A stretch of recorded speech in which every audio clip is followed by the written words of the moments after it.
Hola, continuamos con la clase 3 de algoritmos 3.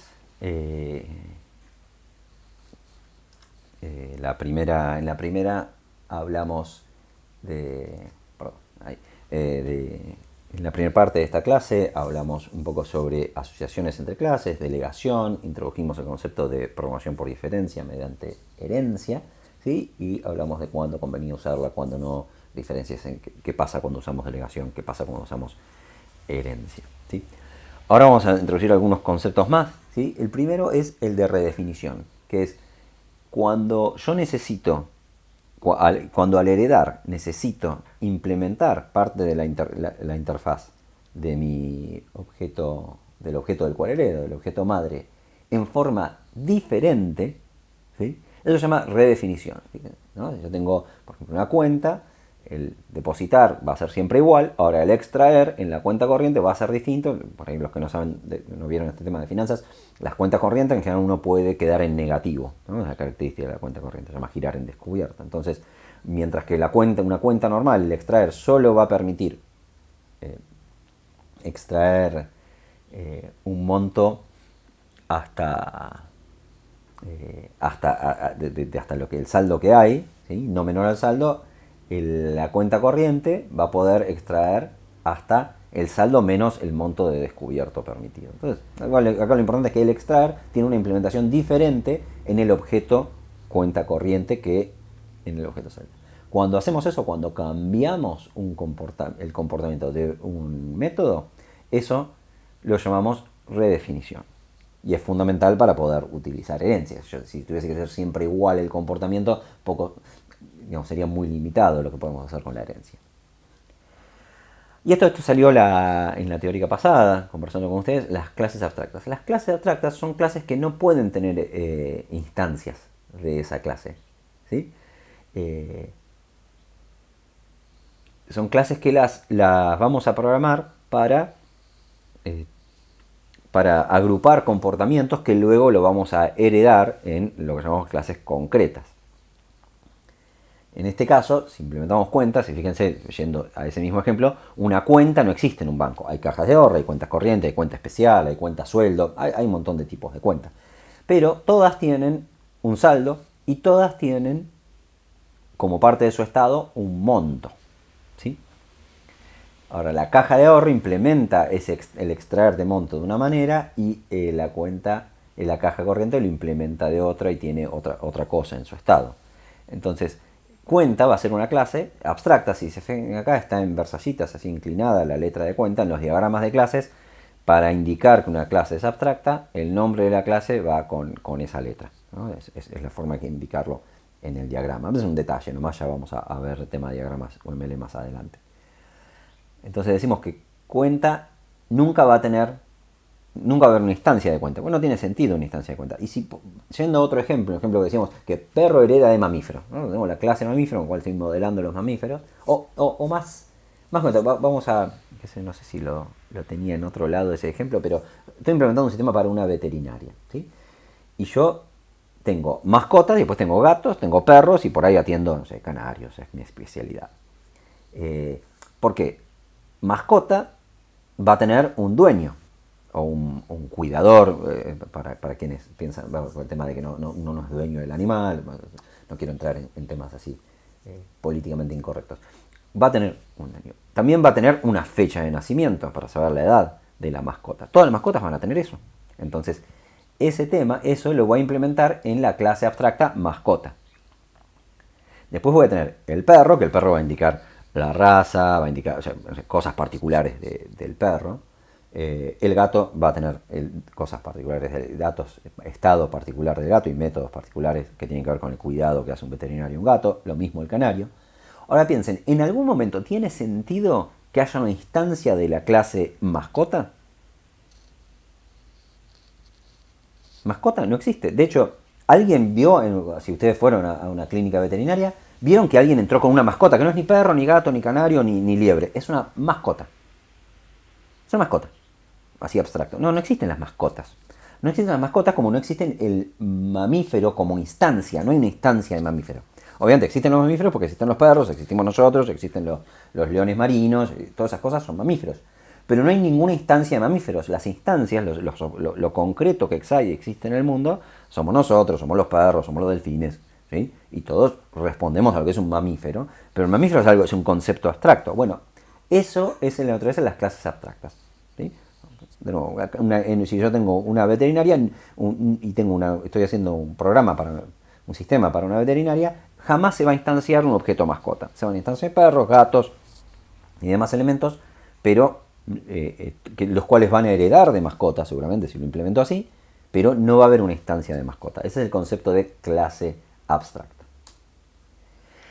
Ahora, los métodos abstractos son métodos que no tienen implementación. Uno dice, ¿para qué quiero tener un método sin implementación? Bueno, si yo defino que toda cuenta se puede depositar y se puede extraer, bueno, necesito que el extraer esté definido en la clase cuenta.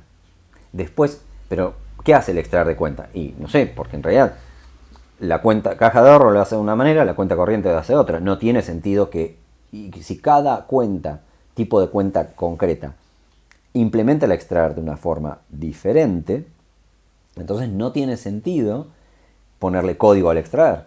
Pero sí tiene sentido definirlo como parte del contrato, porque toda cuenta tiene que tener eso como parte del contrato. Entonces, lo definimos como un método abstracto. Y fíjense también, la letra está inclinadita ahí como para indicar en el diagrama que eso es un método abstracto. Porque el concepto es que cuando una clase abstracta tiene un método abstracto, luego todas las clases herederas, en este caso cajador, cuenta corriente, en el caso de la veterinaria, perro, gato, canario, todas las clases concretas deben implementar ese método. No pueden no implementarlo.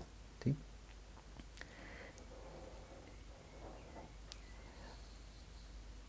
Un poco para mostrar ejemplos cómo se implementa herencia en Java y en Smalltalk. En Smalltalk ya lo vieron, no entendían por ahí qué era, pero en la definición de la clase siempre dice tal clase, subclass, fila.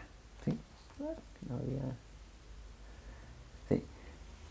O sea, a la clase le decimos que va a haber una nueva subclase y esa es la clase heredera. Ustedes creo que hasta ahora los que hicieron el TP0 vieron que era object, subclass y el nombre de la clase de ustedes. Básicamente es porque todas las clases siempre tienen que heredar de alguien, siempre, entonces heredan de object. En el caso de Java, definimos como una clase fila, y le decimos explícitamente que extiende de colección celdas. En Smalltalk es bastante distinta esa notación porque fíjense que en realidad estoy diciendo al objeto colección celdas, no lo dijimos todavía, pero así como decimos que todo es una clase en Java, en Smalltalk, todo en Smalltalk es un objeto, hasta las clases son objetos y les puedo mandar mensajes. ¿Sí? Fue ahí.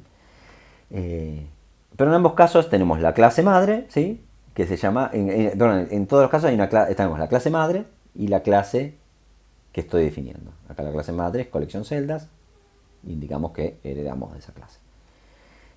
Y en todos casos, si no ponemos nada, si en Java no ponemos nada acá, ponemos class fila, nada más, no ponemos extends nada, va a heredar de object. Y en Smalltalk tiene que ser explícito. A object le decimos que vamos a crear una nueva clase que herede de object.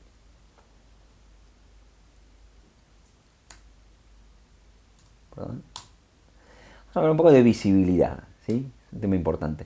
Visibilidad es un concepto para garantizar el encapsulamiento de una clase, ¿no? Recuerden que hablamos en encapsulamiento, es que yo no tengo que poder saber ni meterme en cómo un objeto implementa su estado o implementa su contrato.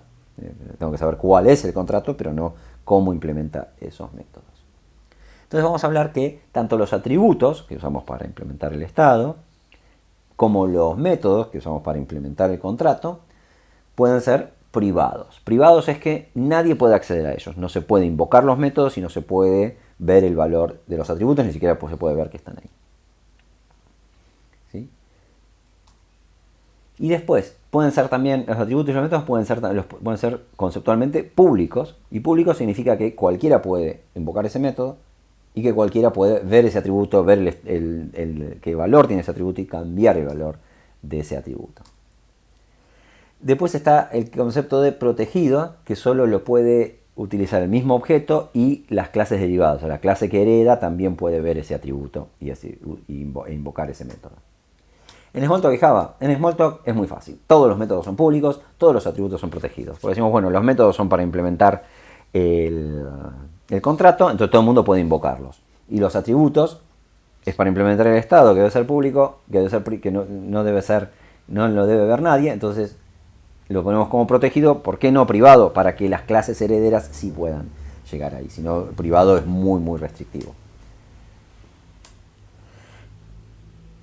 ¿Existen formas de hacer atributos y métodos privados en Smalltalk? Sí, pero por convención. O sea, lo que se suele hacer en Smalltalk, fíjense que cuando definían un método en Smalltalk, siempre había un mensaje, hay como categorías de los mensajes en Smalltalk. Bueno, se considera que si uno define una categoría con el nombre privado y pone métodos ahí, esos métodos no deben utilizarse desde las clases, desde otra clase, desde la clase cliente.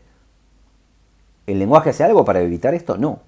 Yo puedo usar un método privado, pero estoy indicando que no lo uses. Que el cliente, la clase cliente, que no use ese método privado, que no lo invoque. No hay nada que lo impida. Pero en Smalltalk hay más un concepto en lenguajes como Smalltalk de no implementar tantas restricciones por el lado del lenguaje, sino más bien indicarlas, en este caso como una convención, y confiar en que los programadores se van a portar como es debido. Y uno tiene que saber que si uso un método que es privado, que está indicado como privado, obviamente el lenguaje no lo va a evitar, pero el que programó la otra clase cambia ese método o lo borra, va a fallar mi clase. Y uno no tiene derecho a pataleo, porque era privado. ¿Sí? Es como decir, te lo dije. Y en Java, cada atributo, cada método y las clases mismas pueden ser definidas explícitamente como privados, como públicos. O sea, pero, ¿qué pasa? Si yo defino un método como privado en Java, no es por convención. Está definido como privado y no se puede usar desde afuera. Pero también se puede definir un atributo como público, que no está bueno. También hay una visibilidad adicional en Java, que se llama visibilidad de paquete, que es cuando no pongo nada, o de visibilidad default. Después cuando vamos a Java veamos esa, la verdad que no hay que usarla esa, porque como que lo único que hace es confundir. Así que recordemos, en Smalltalk es simple, todos los métodos son públicos, los atributos son protegidos.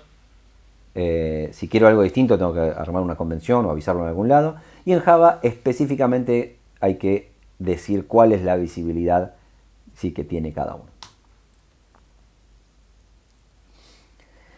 Habíamos hablado de clases y métodos abstractos. En Java se utiliza la directiva abstract. Se indica acá que el método, ¿sí?, va a ser abstracto.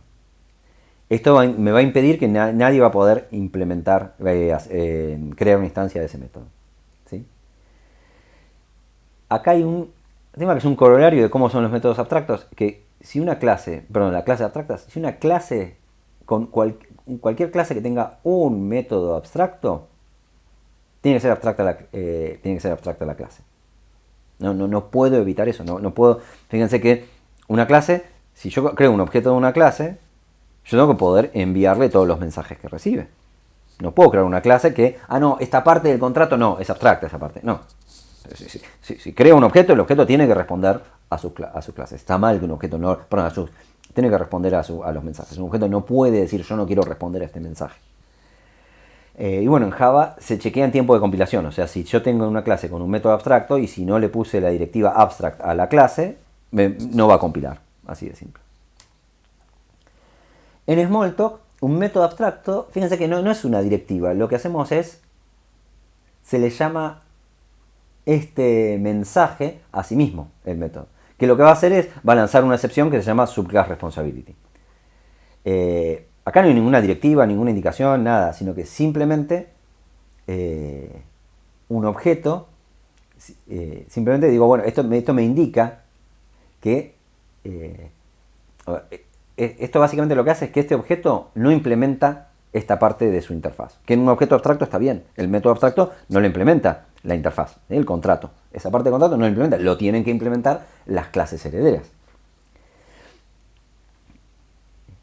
Y definimos en Smalltalk una clase abstracta, cualquier clase que tenga un método abstracto. No hay que poner ninguna directiva ni nada, sino que eso. Y eso le llegué en tiempo de ejecución. O sea, yo en Smalltalk, si tengo una clase que tiene un método abstracto, yo puedo instanciar esa clase.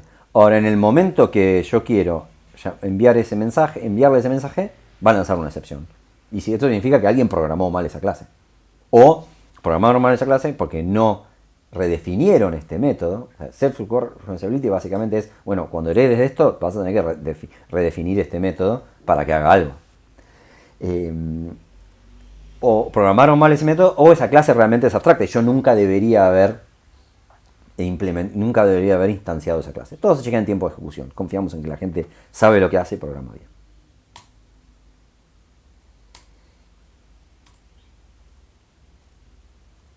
Si yo tengo una cuenta corriente, la idea es que no hago, ¿no?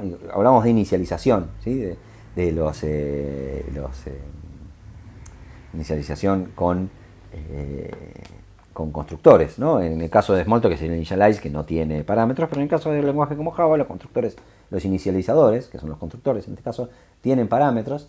Ahora yo, el código cuando es cuenta corriente, yo no voy a llenar todos estos datos, porque todos estos datos, titular y saldo, son de cuenta.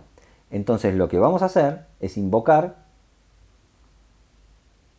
el constructor de la clase ancestro, que se hace con la directiva super en Java, podemos en detalle. Pero básicamente los constructores se invocan en cascada. Yo voy a invocar, o sea, mandarle mensaje a mi clase ancestra para que ejecute su constructor, y después voy a llenar los huecos, voy a hacer la parte diferente, ¿no? Cuenta corriente tiene un descubierto y voy a colocar el descubierto de ahí. No voy a repetir, porque si en el caso este anterior estaría repitiendo lo del constructor. Y peor, si son clases, estaría repitiendo la parte del constructor de la clase ancestro. Y la idea justamente es programar por diferencia. Entonces, hacer solamente esto, que es lo que la diferencia la cuenta corriente de la cuenta abstracta.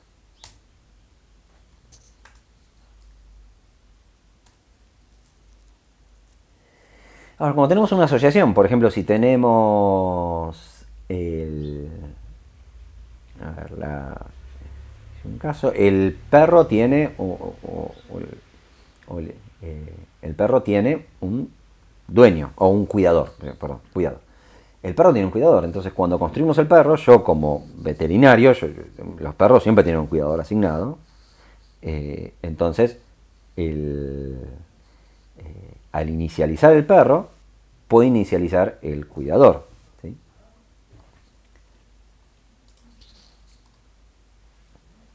Entonces, por cada objeto que creamos, podemos definir así en cascada los objetos que queremos. Que queremos. Ahora, si yo lo hago en ese momento, ese objeto va a tener una dependencia muy fuerte, porque como que la creo vinculada al objeto. Entonces el cuidador está vinculado al objeto. Vamos al ejemplo de, si yo hago de cuidador, podría ser, pero si yo tengo mi colección de filas y heredo eso, mi colección de celdas y heredo eso la fila en el Sudoku. Yo quiero crear las 9 celdas de la fila al crear la fila. Piénsenlo un momento. Ahora, si yo después creo una caja, creo las 9 celdas de la caja. ¿Y si había celdas que se repiten entre una y otra? Entonces, si yo lo creo desde el inicializador, no voy a tener 1081 filas, 1081 celdas. Si con cada inicializador de las filas, de las columnas y las cajas, creo 9 celdas, voy a tener un montón de celdas repetidas. Y yo lo que necesito es tener referencias a las mismas celdas. Entonces, las celdas las tengo que crear desde otro lado, ¿sí? Y pasárselas por parámetro. No las puedo crear en el inicializador de la fila, la columna y la caja, ¿no? Tiene como fíjense que lo tengo que hacer de otra manera. Cuando sí lo hago así, se llama composición. Supongamos desde el perro, desde la mascota, creo el cuidador. Entonces el cuidador lo tengo vinculado a la mascota. Eso puede funcionar en algunos casos. Veamos, si el cuidador tiene más de una mascota, por ahí es un problema. Pero en el caso de celdas, claramente no. Las celdas no las puedo crear al crear cada fila, porque cada celda está referenciada desde tres objetos distintos. Entonces la voy a estar creando 3 veces cada celda. ¿Sí? Igual esto es algo bien conceptual, lo vamos a ver en la práctica, lo vamos a ir viendo a medida que avanza. Si resulta medio confuso acá, no se preocupen, pregúntenlo el martes en la clase y lo vamos a seguir viendo.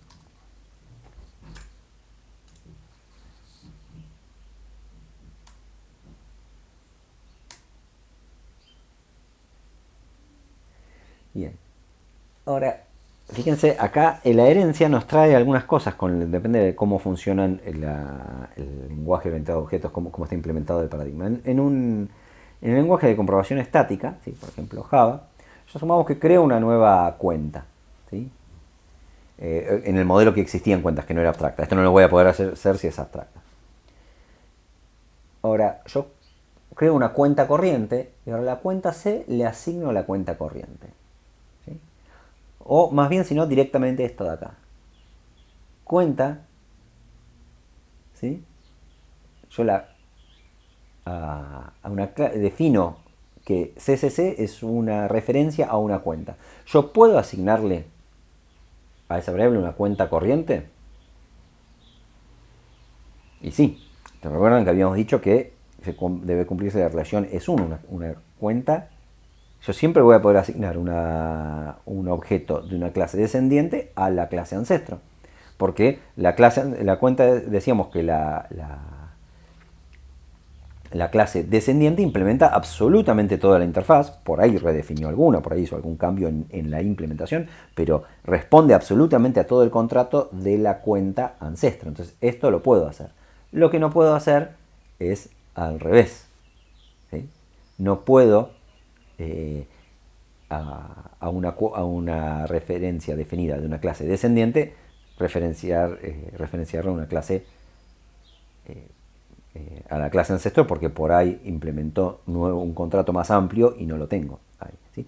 Todas estas comprobaciones las hace el compilador en Java, ¿sí? En Smalltalk esto es irrelevante, ¿sí? Porque en Smalltalk simplemente son todos objetos, son referencias a objetos y puedo asignar cualquiera a cualquiera. Después está en mí mandar los mensajes correctos. Bien, viendo un poco, repasando esto, decíamos, ¿para qué sirve un método abstracto? ¿Sí? Cuando hay herencia y queremos inicializar objetos, ¿qué particularidad? ¿Qué tenemos que hacer? Y en las asociaciones también tenemos que hacer eso mismo. Repasen bien para atrás estas preguntas y si no, obviamente veámoslas en clase con todas las demás dudas que van a tener, porque hay varios conceptos nuevos que los tocamos livianamente, que realmente los van a entender a medida que programen y que programemos juntos en las clases prácticas y en las clases en vivo. Claves del día, varias maneras de delegar, ¿sí? Dijimos que podemos delegar a objetos que conocemos, a objetos que nos pasan por parámetros, a objetos que nos devuelven como respuesta de un mensaje, ¿sí? La herencia la tenemos que usar, ¿sí? Si queremos reutilizar absolutamente toda la interfaz, ¿sí? Todo el contrato. Vamos a responder absolutamente a todo el contrato de la clase de la cual estamos heredando, ¿sí? Delegación, cuando necesitamos cambiar esa interfaz, simplemente porque algunas cosas no queremos hacer de la interfaz que venía, ahí usar delegación. Y como dije también, ¿sí? Una ayuda, si tienen dudas, no usen herencia. Así. Es muy difícil volver atrás de usar herencia. Si quiero, puedo después heredar. Si yo puedo agregar una relación de herencia sin romper nada a mi clase, ¿sí? Sin molestar a los clientes, a los que utilizan mis mensajes. Pero quitar la relación de herencia, eso ya es más difícil. Y la redefinición permite cambiar cómo implementamos los mensajes, el contrato que heredamos, manteniendo la semántica. Cuando van a escuchar mucho hablar esto de semántica. Mantener la semántica significa que el contrato es el mismo, va a responder de la misma manera conceptualmente, o sea, va a dar el mismo servicio, pero lo que cambiamos es cómo implementamos ese comportamiento. Y básicamente una clase abstracta es una clase que no tiene instancias, sirve para generalizar comportamiento. Mascota en la veterinaria, donde después realmente las instancias, las clases herederas van a ser perro, gato y canario, ¿sí? O cuenta corriente, cuenta, caja de ahorro en las cuentas, donde cuenta es la clase abstracta de la cual no va a haber instancias. Lecturas obligatorias, vayan leyendo estas, las pueden copiar de acá, pero están en el campus. Capaz que a veces algún link de estos se rompe, así que vayan siempre en el campus, que están todos los links actualizados, y si hay un link roto, manden un mensaje por las distintas vías de comunicación que tenemos, que enseguida vamos a corregir esos links. ¿Qué sigue? Próximas semanas, polimorfismo, refactorización. Recuerden que hablamos de refactorización como parte esencial del Test Driven Development. Vamos a hablar de eso y profundizar en otros conceptos. Muchísimas gracias por escuchar esta clase, y seguro hay muchas dudas, las vamos a ver en persona en la clase virtual o presencial según que se me sea. Bueno, muchas gracias.